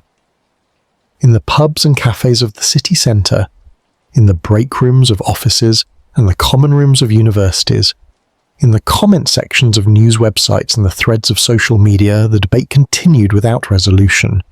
Those who believed in the Manchester Pusher pointed to the pattern of deaths as self-evident proof that something criminal was occurring. How else to explain so many young men drowning in such similar circumstances? The statistical anomaly alone demanded acknowledgement that these were not random accidents. The clustering of deaths, the consistency of victim profiles, the absence of any evidence that would explain why Manchester's canal drownings so far exceeded those of comparable cities, all pointed toward intentional action rather than tragic coincidence. To believers, the police refusal to acknowledge this pattern represented either incompetence or willful blindness, an institutional failure to protect the public from a demonstrable threat. The skeptics countered that pattern recognition was not the same as evidence. that human psychology was demonstrably prone to seeing connections where none existed, that the similarities between the deaths could be explained by the common circumstances that brought young men to walk beside canals after drinking. The alcohol consumption, they argued, was the real culprit, impairing judgment and coordination, making accidents far more likely. The darkness and the unguarded waterways created hazardous conditions that, combined with intoxication, produced predictable results. The fact that the victims were young men reflected not targeted predation, but the reality that young men were the demographic most likely to engage in risky behaviour, to walk alone at night, to overestimate their own capabilities while under the influence. To skeptics, the Manchester Pusher was a modern urban legend, a phantom created by grief and conspiracy thinking, given life by media attention, and sustained by people who preferred dramatic narratives to mundane explanations. The division extended into the city's night economy. Some bars and clubs near the canal routes began including warnings in their promotional materials, advising patrons to avoid walking the towpaths alone at night, to stick to main roads, to travel in groups or take taxis. These establishments were accused by some of feeding into hysteria, of giving credence to the Manchester Pusher myth, and thereby harming the city's reputation and their own business. Other venues refused to post such warnings, maintaining that doing so would legitimize unfounded fears and contribute to panic over a threat that did not exist. Bar staff found themselves drawn into the debate, some sharing stories of customers who claimed to have been followed along the canal routes, who reported feeling watched or threatened, who insisted they had narrowly escaped being pushed into the water. Other staff dismissed these stories as the paranoid imaginings of drunk people, or the attention-seeking fabrications of those who wanted to feel part of a dramatic narrative. The debate affected the geography of nightlife in Manchester. Some people stopped using the canal routes entirely at night, taking longer journeys along main roads even when the towpath would have been more direct. Others continued using the routes, refusing to let fear dictate their movements, insisting they would not be terrorized by a possibly non-existent threat. These latter individuals sometimes expressed contempt for those who avoided the canals, viewing them as gullible or cowardly, as people who had let media hysteria override rational assessment of risk. But those who avoided the canals viewed the continued users as reckless or naive, as people taking unnecessary chances with their safety, as potential future victims whose skepticism might cost them their lives. The controversy generated particular tension within the student population of Manchester's universities. Students comprised a significant portion of the city's nightlife participants, and the victim profile matched the student demographic closely. University administrators found themselves pressured by concerned parents to advise students about the canal dangers, to provide alternative transportation options, to ensure student safety in ways that would prevent any university student from becoming another Manchester Pusher victim. The universities responded with varying approaches. Some instituted late-night shuttle services that reduced the need for students to walk home alone. Others increased lighting and security patrols around student accommodation near canal routes. Still others issued general safety advice without specifically mentioning the Manchester Pusher, attempting to navigate between acknowledging parental concerns and avoiding panic that might damage the university's reputation or the city's. Student unions organised their own safety initiatives, creating walking partner schemes where students could find others travelling in the same direction and walk together, establishing text check services where students could register their route home and expected arrival time so someone would notice if they went missing. These initiatives were praised by those concerned about the drownings, but criticised by others who argued they were overreactions that treated a statistical anomaly as if it represented certain danger. The debate within student communities was particularly sharp, the young people involved being the demographic most directly affected, being themselves the potential victims if the Manchester Pusher theory was correct, being themselves the ones taking risks if the accident theory was true and caution around water was all that was required. The tourist industry in Manchester found itself affected by the controversy. The city's canal heritage had been a selling point. The restored waterways and their industrial architecture featured in tourist guides and promotional materials. But the drowning controversy cast a shadow over this heritage marketing. Some tourists expressed reluctance to take canal walks or narrow boat tours, concerned about the safety of the waterways. Tour operators found themselves addressing questions about the Manchester Pusher, trying to reassure visitors that the canals were safe during daylight hours, that the drownings occurred only at night and involved people who had been drinking. But the reassurances were complicated by the fact that the debate remained unresolved, that no one could definitively state whether the canals were safe or dangerous because no one knew for certain what was causing the deaths. Local businesses along the canal routes experienced varying impacts. Some saw decreased foot traffic as people avoided the areas, particularly in the evenings. Restaurants and pubs with canal-side locations found their outdoor seating areas less popular, their romantic waterfront views tainted by association with death. Property developers who had invested in canal-side apartment conversions worried about the effect on property values, about whether the luxury flats they had created from old warehouses would become harder to sell or rent because of the drownings. Estate agents found themselves fielding questions from potential buyers about the safety of canal-adjacent properties, trying to balance honesty about the controversy with the need to close sales. But other businesses found ways to capitalise on the controversy. Ghost tour companies added the Manchester Pusher to their itineraries, leading groups along the canal routes where drownings had occurred, telling the stories of the victims and speculating about the mysterious killer who might be responsible. These tours were popular with tourists and locals alike, appealing to the same fascination with the macabre that drove interest in Jack the Ripper walks in London or Lizzie Borden tours in Fall River. The families of victims were horrified by these commercial exploitations of their grief, but the tours continued, protected by free speech and operating within the boundaries of legal commerce, if not of good taste. The media itself was divided in how to cover the ongoing story. Some outlets treated the Manchester Pusher as a serious unsolved mystery, producing documentaries and investigative pieces that examined the evidence and interviewed families and experts. Other outlets approached it with skepticism, producing pieces that debunked the serial killer theory and examined the psychology of moral panics and urban legends. The different approaches reflected and reinforced the divide in public opinion, audiences selecting media sources that confirm their existing beliefs, dismissing coverage that contradicted their views as either credulous sensation-mongering or callous dismissal of legitimate concerns. The divide was not absolute. Some people held nuanced positions, acknowledging the pattern was unusual, while also recognizing the lack of evidence for murder, remaining open to either explanation while frustrated by the impossibility of determining which was correct. But these moderate positions struggled for attention in a debate that increasingly polarized around certainty on both sides.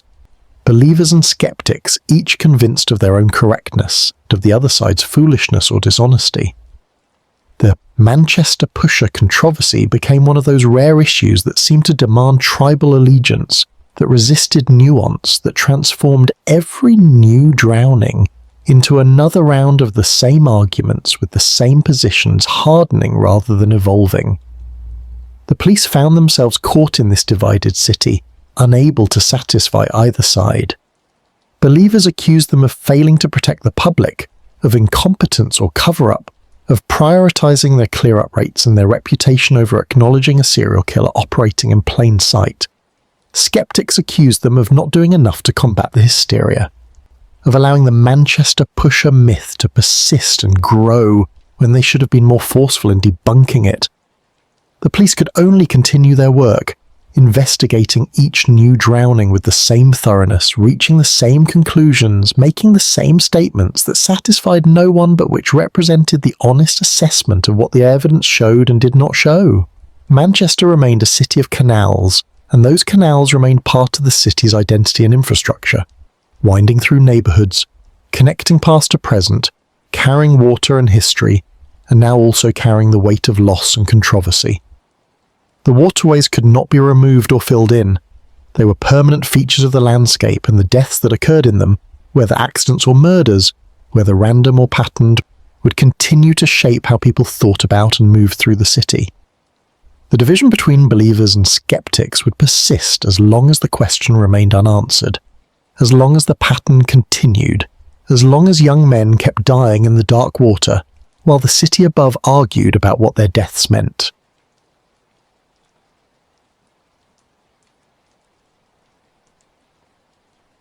Chapter 10. The water keeps its secrets. The years accumulated. 2012 became 2013, became 2014, and still the drownings continued. The rate varied, some years seeing only 1 or 2 deaths, other years seeing as many as 4 or 5. The pattern persisted even as individual details varied. Young men, nights out, alcohol, walking alone beside the canal, drowning. The investigations followed their established course. Police reviews finding no evidence of foul play.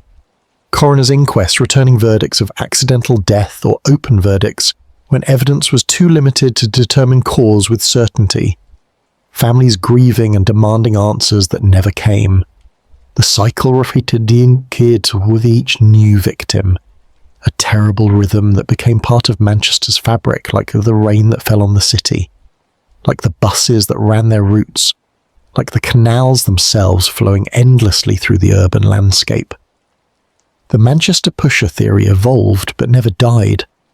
When drownings decreased during certain periods, believers argued the killer had become more careful or had moved to another city. When drownings increased, they argued the killer was becoming bolder or more active. Every detail was made to fit the theory because the theory had become unfalsifiable. Capable of accommodating any evidence or lack of evidence, sustained not by proof but by conviction and by the need for explanation. The families who believed remained convinced despite the absence of evidence. They knew with a certainty that transcended mere fact that their sons had been murdered. They knew because the alternative, that their sons had simply made fatal mistakes, had simply been unlucky, was unbearable in a way that murder was not.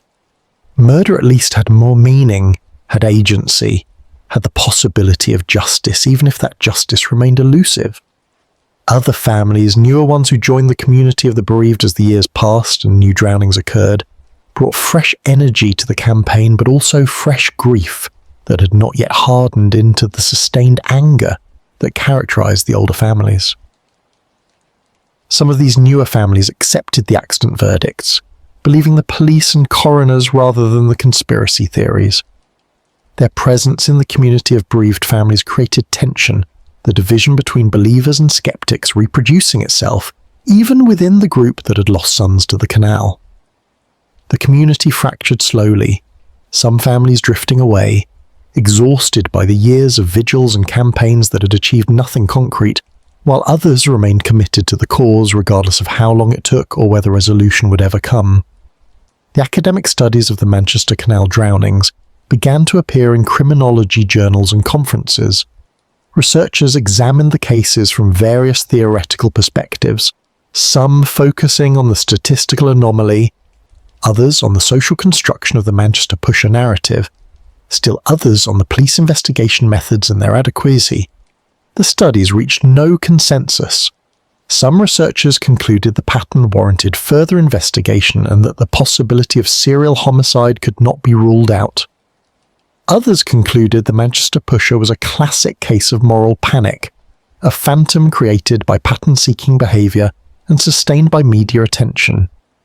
The academic debate mirrored the public debate, each side marshalling evidence and methodology to support conclusions that seemed predetermined by theoretical commitments, rather than by objective assessment of ambiguous data. The city itself changed around the unchanging canals. Manchester continued its regeneration, more warehouses converted to apartments, more developments rising along the waterways, more investment pouring into the urban core, the northern quarter gentrified, Ancoats transformed from post-industrial dereliction to fashionable residential district. The canal routes saw increased use during daylight hours, joggers and cyclists and dog walkers making the towpaths busier than they had been in decades. But after dark, the routes remained largely empty, avoided by those who knew the drowning history, used primarily by those who had no choice, or who refused to let fear dictate their movements. The canals existed in two states simultaneously, benign and pleasant by day, sinister and dangerous by night. The same water reflecting different realities depending on the hour and the light. New safety measures were implemented incrementally. More railings appeared in certain sections, though comprehensive barriers along all canal routes remained economically and practically impossible. Better lighting was installed in high-traffic areas, though many stretches remained dark because extending electrical infrastructure to every section of towpath was prohibitively expensive. Life rings were mounted at regular intervals, though how effective they would be if someone fell in while alone and intoxicated remained questionable. The canal company and local authorities did what they could within budget constraints, attempting to balance safety improvements with the cost and with the desire to preserve the historical character of the waterways. But no amount of lighting or railings could eliminate the fundamental fact that the canals presented danger, that water was an environment where humans did not belong and in which they could not survive without help that might not arrive in time. The drownings in 2015 and 2016 showed the same pattern as those that had come before. Raymond Cook, aged 26, found in the Rochdale Canal in March 2015. Daniel Williams, aged 23, found in the Bridgewater Canal in November 2015. Michael Fitzpatrick, aged 21, found in the Ashton Canal in February 2016. Each case investigated, each ruled accidental, each adding another name to the list that the families maintained, that activists cited, that believers in the Manchester pusher pointed to as evidence of a pattern that the authorities refused to acknowledge. The total number of drownings since 2007 climbed past 20, then past 25, an accumulation of loss that seemed to demand explanation beyond mere accident, yet which stubbornly refused to yield any evidence that would support an alternative explanation. Some of the original families passed away during these years, parents who had spent their remaining years fighting for answers about their sons' deaths, dying without ever receiving those answers. Their funerals were attended by other families from the campaign, by activists who had joined the cause, by people who had followed the story and felt compelled to pay respects to those who had fought so hard for so long. The deaths of these parents added another layer of tragedy to the story, another reminder that time was passing, that the drownings had occurred long enough ago now that some who sought answers would never live to see them. The surviving families took up the cause of those who had died, maintaining the vigils, keeping the memory alive, refusing to let the passage of time erase the questions that remained unanswered. The police position never changed. Each new drowning was investigated according to the same protocols that had been followed since the beginning. The forensic examinations found no evidence of homicide. The CCTV review showed no suspicious activity. The witness appeals produced no information suggesting foul play. The investigations concluded with the same verdicts they had always concluded with: accidental death, misadventure.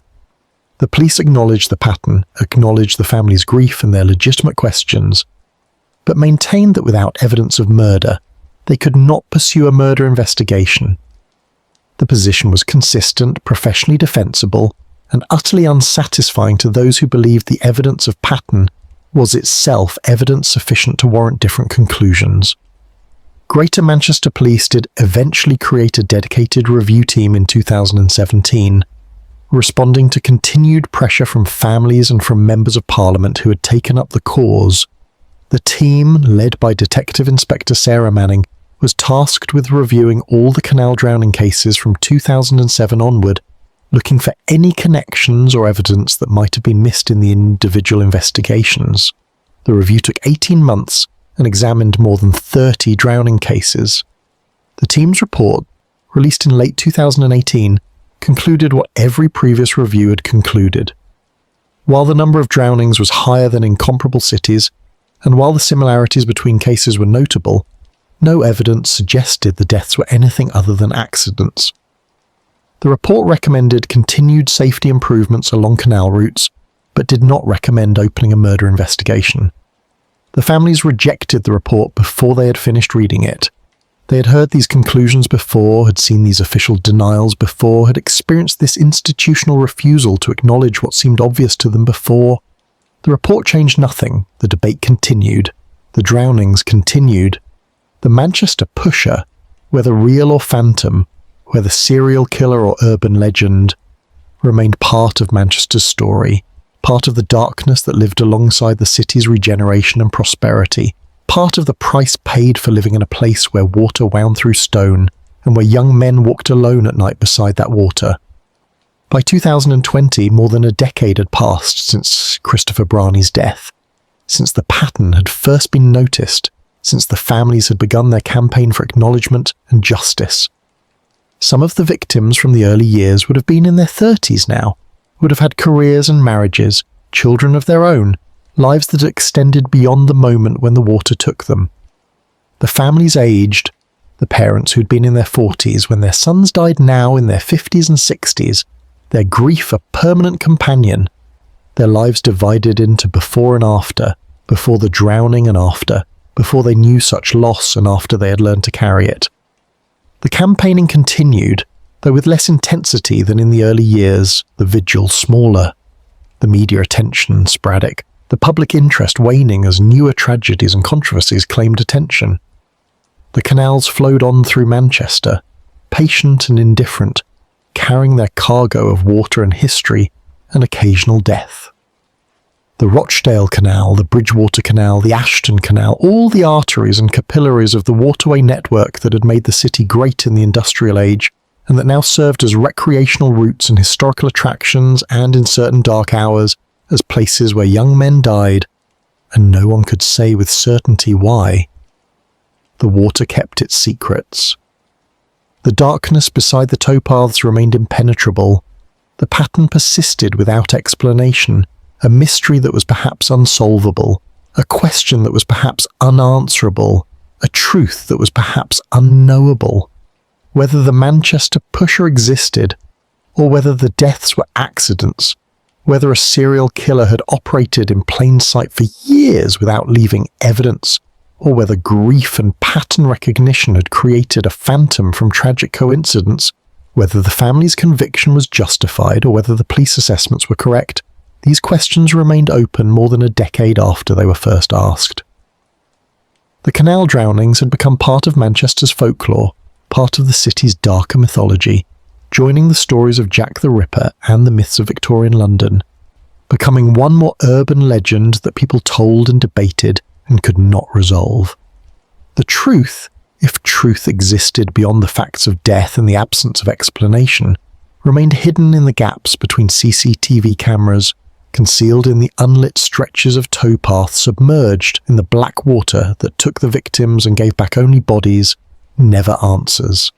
The canals would continue to flow through Manchester for generations yet to come, long after everyone involved in this story had themselves passed into history, long after the victim and their families and the police who investigated, and the activists who campaigned had all been forgotten. The water would flow as it had flowed for 2 centuries, patient and eternal, keeping whatever secrets it held, reflecting whatever the city above chose to see in its dark mirror. And sometimes, perhaps, in the small hours of winter nights when the city slept and the towpaths lay empty and dark, something moved in those shadows beside the water, something that might have been only the wind, or might have been something else, something that watched and waited while the water flowed past, while Manchester slept, while the mystery endured without resolution, without end. The candles flickered low along the towpath, the memorial photographs faded slowly in the weather, and the water, dark and patient, wound on through the heart of the city, carrying its secrets toward the morning, toward the light, toward whatever answers time might eventually reveal or forever conceal. The Manchester pusher, real or imagined, remained in the darkness. The young men remained in the water. The families remained without closure. And histories once again turned the page while the chapter remained unfinished, the story incomplete, the truth suspended between accident and murder, between randomness and pattern, between the explicable and the inexplicable, while the canal flowed on through Manchester, silent and secretive, keeping its counsel through the long night and into whatever future waited beyond the darkness.